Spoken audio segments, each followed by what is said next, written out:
going on, everybody? Welcome to a Friday edition of The Rundown. Merry Christmas day after, and what a Christmas it was in the Mile High City. So much to unpack today. It's Will Peterson and James Marilat hanging out in for Richie Carney on this Friday. James, Santa left us two more gifts late last night. Broncos win, Nuggets win. We'll get into both. But just quickly, your reaction to a really festive day in the Mile High City, if not stressful at times as well. Yeah, you know what, though? It's a testament to the fact that, hey, we've got two pretty darn when they get that kind of billing, right? They get to play as part of the NBA slate. They get to be one of the three NFL games. It's certainly a lot better than what it has been in the past for some of those organizations, the distant past for the Nuggets. But for the Broncos, you know, out the 1 year with Russ, the debacle in L.A. on Christmas Day, they haven't been one of those teams getting the prime game. So the fact that they have to play on Christmas, it's a good thing. It's a testament that both of those teams are contenders. Yeah, well, let's start with the Broncos. Definitely a contender at 13-3 with the dub last night. Still control their own destiny for the number one seed. You know, I did a lot of that this week at denversports.com. Well, here's how they can get there. If this happens, that happens, this happens. But the caveat in all my articles was just win your two games and you're the one seed. And we can quit forgetting or quit paying attention to everyone else. But I want to know, what was your biggest takeaway? Was it glass half full because they won, or glass half empty because the game was tied 13-13 with fewer than 2 minutes to go, and it took another late touchdown, another one-score win, and this time against a third-string quarterback in a depleted Kansas City Chiefs team? Were you happy with the victory, or were you more worried about there wasn't a heck of a lot of style points in that football game? It was a combination of both. I wasn't really worried about the style points. It was more of, hey, some of the things that are issues that they're going to have to fix if they're going to beat the Chargers, if they're going to be any threat in the playoffs, those still remained.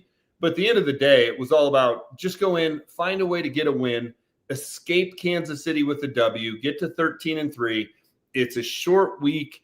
And look, the Chiefs had a good plan for how to just try and stay in the game, right? Like if you look at the numbers, the Broncos dominated. The time of possession was 2-1. Up until their last possession, I think the Chiefs had under 100 yards.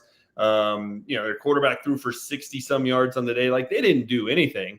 They got a short field and took advantage of it when Bo Nix threw a pick that, took kind of a circus play to turn into an interception. They got a couple of, good calls. We'll put it that way. The Chiefs did. And they were able to put 3 points on the board on a couple of times when maybe they didn't do much offensively to get there. And they just shortened the game. It was play in a zone, make the Broncos string together 14, 15, 16 plays in a row, and you hope that eventually, if you're the Chiefs, that they make a mistake and they end up having to kick field goals, and that's what happened a couple of times. So I wouldn't say the Broncos played poorly. It just was a weird game. Like, I looked down, it was like 3 minutes to go in the fourth quarter. It was 8:15. It had taken 2 hours. Like, the Chiefs were just trying to shorten that game. They did a great job of it. The Broncos escaped. That's the number one takeaway. But look, and I wrote about it today, Will, at denversports.com. The two big things that they got to fix still. Offense, you can't kick short field goals. I'm not saying you can't ever kick a field goal, but if you're kicking a 48-yarder, okay, it's like the drive sold out at the 30, 31-yard line, you'll take it. You got to playoff games kick 27-yard field goals. That means the drive sold out by the 10. You get that deep in the opposition's territory, you got to score touchdowns. Kick the 27-yard last, they kick the 30-yard last night. That can't happen. That gets you beat in the playoffs. On the other side of the ball, Broncos got to find a pass rush. Nick Bonito, no sacks in the last 3 games. Zach Allen, a half a sack in the last 6 games. Jonathan Cooper, a half a sack in the last 6 games. That's 15 games combined, a grand total of 1 sack for the 3 best pass rushers on this team. That's the problem with the defense. That's the problem right there. That's what makes this defense great, is they can get pressure with 4. They can't of late. They got to get that fixed in the next 10 days. VJ has to figure out, how do you get back to what they were before Thanksgiving? Yeah, no, that's a really interesting point. You're right. I mean, we didn't hear a ton of Nick Bonito's name on the broadcast at all last night. Zach Allen, kind of a ghost. Jonathan Cooper got in there a little bit, but you had 1 sack against a third-string quarterback.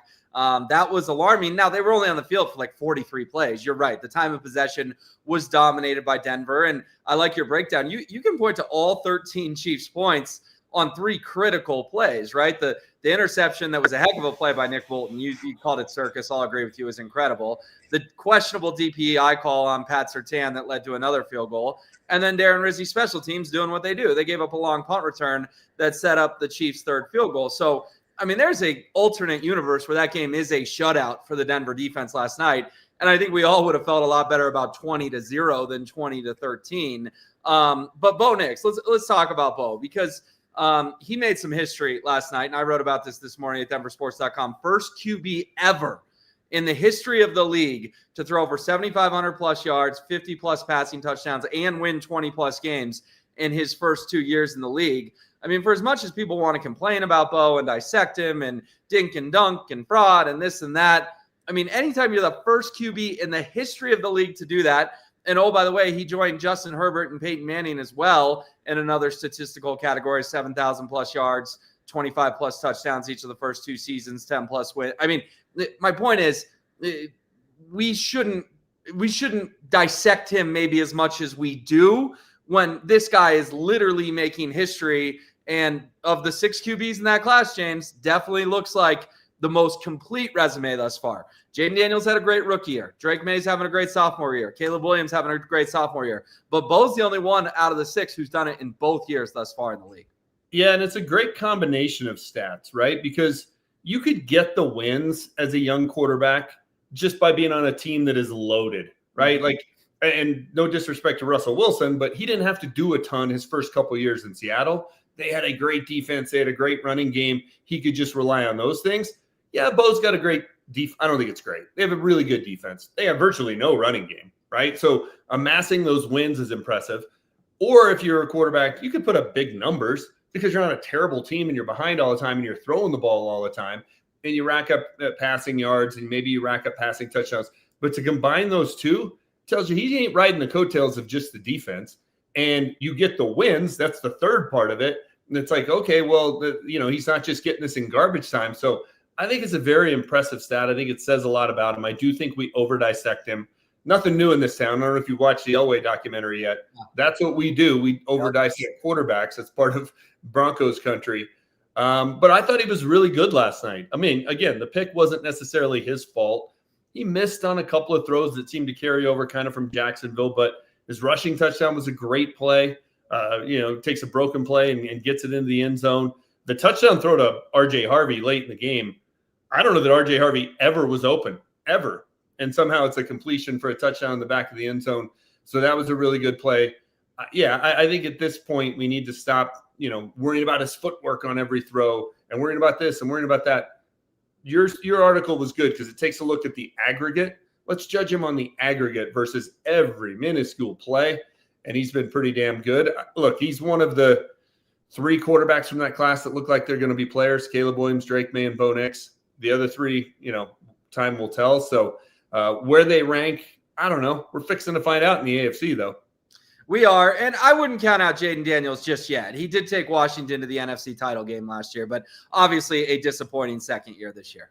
Yeah, he's got RG3 vibes to me, but that's fair. That's fair. Reigning rookie of the year, that's fair. Yeah. And then, Bo didn't get a lot of favors done either. I mean, they had a case of the dropsies once again last night. Cortland Sutton probably should have caught that ball before halftime to give the Broncos a 10-7 lead. And Sutton did have a great catch in the third quarter, but it was a ball he normally hauls in. But let's talk about the kind of the play of the game. It's 4th down, right? And the game's tied at 13, and it's the 2-minute warning. And Sean sends out this bizarre formation with R.J. Harvey kind of in the backfield there. Bo split out wide right. And they get Chris Jones, of all people, to jump off sides. And Sean took a little victory lap on that post game because that's what Sean does. Oh, we were never going to run it. We were just trying to draw him off. We were going to take the delay and kick it. But we were all texting, kick it, kick it, kick it. My dad's texting me, kick it. Everyone and their brother's saying, kick it. I do like the fact that the Broncos were able to draw the Chiefs offside because Harrison Butker's had a little bit of a down year, but the guy can still hit from 55, 60 in the clutch if he has to. Getting a touchdown there instead of 3 was huge because you could have been looking at overtime. And the way they did it was just vintage kind of classic Sean Payton, and he let us all know that he pulled it off. Yeah, and I think it was play to just try and draw him offsides. The way Quinn Miners fired off the ball as soon as there was any movement shows you, hey, if they so much as flinch, we're a 5-yard penalty anyway. Make the refs make a decision. So I think that was the case, but I'm not 100% sure. I'm really not. You never know. If they run a play there, if they actually run a play, the statement that makes about Sean Payton trusting his offense more than he trusts his defense, because the smart play there is kick the field goal, kick it deep, and make a guy making his first start go, not the length of the field, but go 40, 50 yards to try and set up a game-tying field goal. If you have a great defense, that's 100% what you do. As it turned out, he trusted the offense. The offense got it in the end zone. He didn't trust the defense. The Chiefs were in field goal range at the end of that game. I mean, am I the only one that was shocked that they didn't call pass interference when Travis Kelce stumbles and falls? And that just had pass interference at the 8-yard line written all over it. Yeah. So I think Sean made the right call, not only because of the way it worked out, but heck, Will, had they decided to go for it, it might have been the right call. I don't know that he trusts his defense right now. And what we saw late in the game at Washington, what we saw for a 5-possession stretch against the Packers, what we saw for a 5-possession stretch against the Jags when both those teams scored 5 times in a row. Right. I see why he doesn't trust his defense at this point. That's the other thing they got to get fixed. They just have to figure out how to get that defense back to what they used to be. Yeah, obviously missing a guy like Brandon Jones has been a bit of a loss, but I'm with you. It's not PS2, it's not Benito, it's not Allen. He's a nice player, but he's not a superstar player. So they got to figure that out. All right, last thing on the Broncos. How big of Houston Texans fans are we tomorrow? Sean Payton talked about how it would be relaxing to clinch the division from the couch. I'm curious your take on this, because my take is just go Texans. Like, I just want it out of the way. And then maybe the Chargers are locked into the 5 and they rest their starters in week 18 and you get the gift of the 1 seed, because if LA beats Houston, not only are you playing for the 1 seed next weekend, but you're playing for the AFC West as well. I know Mace outlined a scenario where they could fall all the way to 6. This gives me 2015 vibes, James. That last game was the difference between winning the division and a wild card. They ultimately won the Super Bowl. We all know this year they can win the Super Bowl if they're the 1 seed, because the path is so much easier. I don't think a lot of people are picking them to win 3 road games in the postseason. For me, go Texans. I don't need the extra test or whatever. I just want it done. Where do you stand on that massive game for the Broncos tomorrow, even though they're not playing in it? I mean, if the Texans win, great. Awesome. I'll take it. But I learned back in 1996 not to root for certain things happen, because I was rooting for the Jags to get in, and that blew up in the Broncos' face. So if it happens, it happens. If it doesn't go that way, listen, you got a home game against the Chargers. You got to go out and take care of business. If you can't win that game, you're not a Super Bowl team anyway. But would I like to have an easier test? Sure. Go out there and have something like you had last year against the Chiefs, where it just didn't matter to your opponent. You get a free win.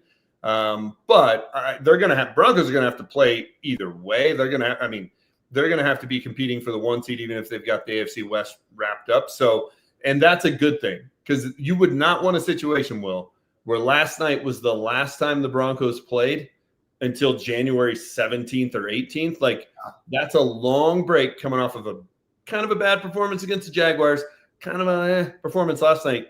I mean, we'd be going into that divisional round game saying, when's the last time the Broncos played a good game? Right. And that wouldn't feel good either. So go out there, kind of right some of the things that have been wrong, in the last month or so, and head into the playoffs with some confidence.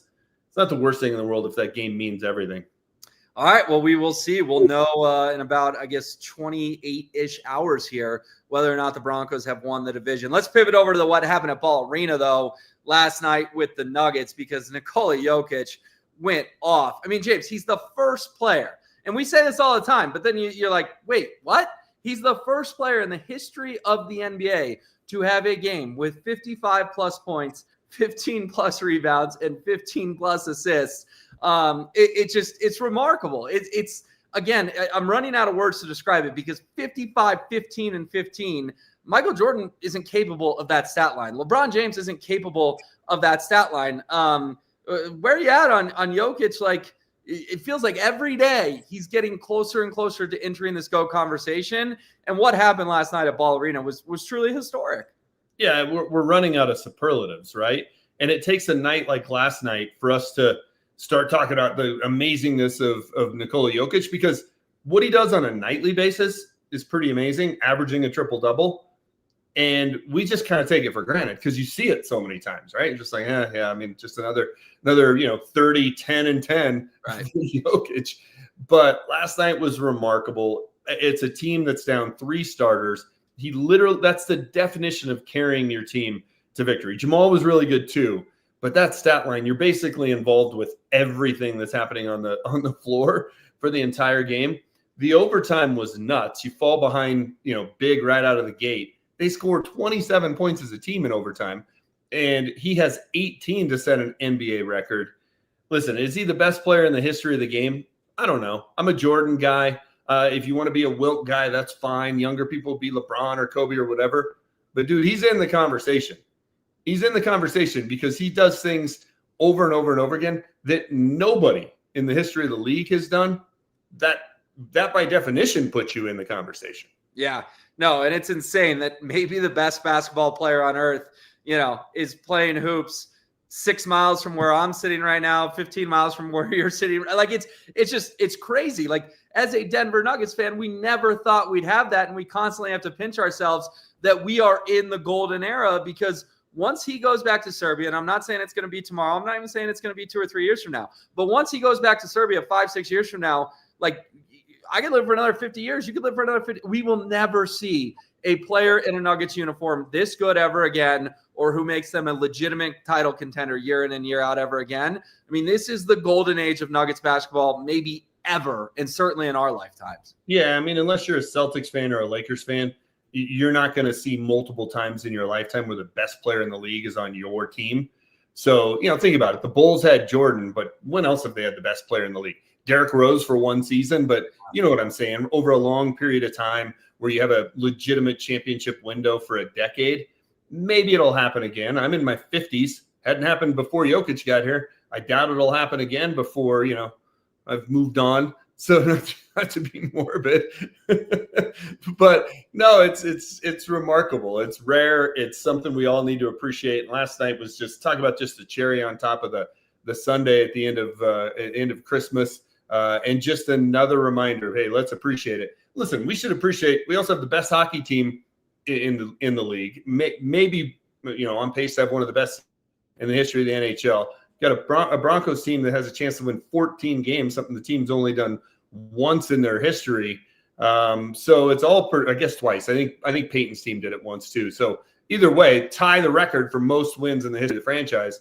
Pretty special what's going on, and a lot of really cool things could be happening in 2026 when we turn the calendar.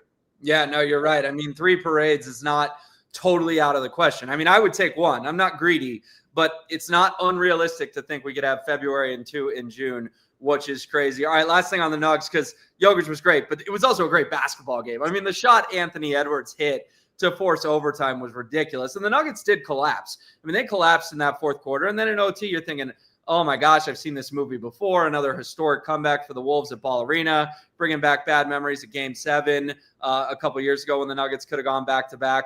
But, James, they're now 3-0 against Minnesota, and I'm not going to lie, winning the way they did last night, being so down in OT, I mean, the odds makers had them totally out of that basketball game. They're now 3-0 on the year against the Wolves. Like, it feels to me like that was exercising some demons last night against Minnesota. That was kind of the final nail in the coffin, if you will, of the Wolves no longer own the Nuggets.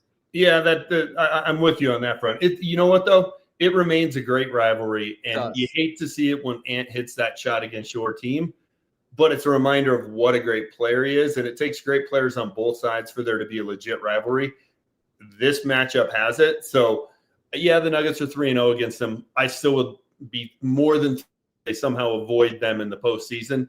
That would be one of those series just look at it and go, oh, God, I wonder how that's going to turn out. But look, the Nuggets, when they get healthy, they can beat anybody, Will. I know Oklahoma City's off to a great start. I know the Rockets are really, really good. But, when the Nuggets are healthy, the ability for a team to beat them 4 times in a 2-week span, I just don't see it. And people say, well, they lost last year to the Thunder. Look, the Thunder went and won the title. The Nuggets had 5 guys for most of that series. And in Game 7, they had 3.5. Right. So, and the Nuggets still took them to 7 games. So if healthy, That's the big caveat. They should get Christian Brown back soon. They should get AG back soon. But when they're totally healthy, I think they're the best team in the league. Yeah, unfortunately, the Spurs have skipped steps as well. They're now 3-0 against the Thunder. Went into their building on Christmas Day and beat them down. Like, that's what bothers me just a little bit. Is I thought, there's only 2 teams that can win it this year: Denver and OKC. I think San Antonio's now in that conversation too. Yeah, no, and it also, though, it speaks to that window, right? Like, you and I have had this conversation a lot. People just kind of downplay Nuggets early exits from the postseason, saying, "Oh, they're a young team. They got plenty of time." It's like, you don't know. Like, look at the Detroit Lions right now. Yeah. They had a 2-year window to win a Super Bowl, even get to a Super Bowl, and didn't take advantage of it. Now they're 8-8 and going to miss the postseason. So I'm not saying the Nuggets are going that way, but you're right. The rest of the league doesn't stand still while you wait to finally cash in on your opportunities to go win a second title. So it'll make for an interesting postseason. But again, you can pick any opponent you want. I'll take the Nuggets in a 7-game series. I love it. What a Christmas in the Mile High City. We get 2 wins, a massive Broncos win, a historic Nikola Jokic night. Times are good here in Denver, Colorado. James, thanks for joining me. Trey, appreciate your help. Richie Carney will be back on Monday, and we'll see you then for another edition of The Rundown. I do what I love what I do in second nature to put in the work. I only improve